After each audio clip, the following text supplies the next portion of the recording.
এক হামাস সদস্য বলেন, তিনি আমাকে ভালোবাসেন, আমাকে বিয়ে করতে চান।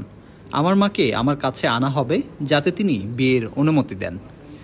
এরপর আরবদের পোশাকে এক নারীকে আমার কাছে আনা হয়। আমি চিনতে পারি তিনি আমার মা। আমি ভেবেছিলাম তারা তাকে মেরে ফেলেছে, কিন্তু না, তিনি বেঁচে আছেন। বন্দি এক ইসরায়েলি তরুণীকে বিয়ের প্রস্তাব দিয়েছিলেন ফিলিস্তিনের হামাসের এক যোদ্ধা। ওই যোদ্ধা তাকে বিয়ের আংটিও দিয়েছিলেন। বৃহস্পতিবার 25 এপ্রিল এক সাক্ষাৎকারে এমনটাই জানিয়েছেন ওই তরুণী। টাইমস অফ ইসরায়েলের এক প্রতিবেদনের মতে, নোগা ওয়াইসের নামে ওই তরুণী হামাসের হাতে বন্দী ছিলেন।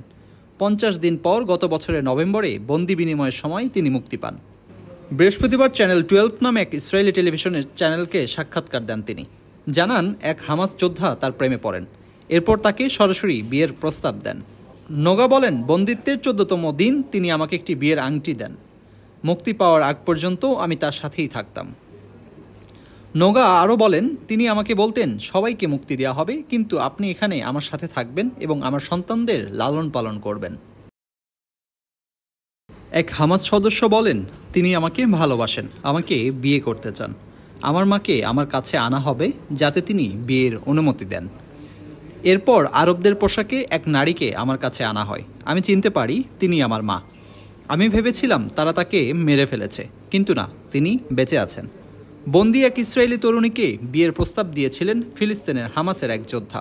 ওই যোদ্ধা তাকে বিয়ের আংটিও দিয়েছিলেন। বৃহস্পতিবার 25 এপ্রিল এক সাক্ষাৎকারে এমনটাই জানিয়েছেন ওই তরুণী। টাইমস অফ ইসরায়েলের এক প্রতিবেদনের মতে, নোগা ওয়াইসের নামে ওই তরুণী হামাসের হাতে বন্দী ছিলেন। 50 দিন পর গত বছরের নভেম্বরে বন্দি বিনিময়ের সময় তিনি মুক্তি পান। বৃহস্পতিবার চ্যানেল 12 নামে এক ইসরায়েলি টেলিভিশনের চ্যানেলকে সাক্ষাৎকার দেন তিনি। জানান, এক হামাস যোদ্ধা তার প্রেমে পড়েন। এরপর তাকে সরাসরি বিয়ের প্রস্তাব দেন।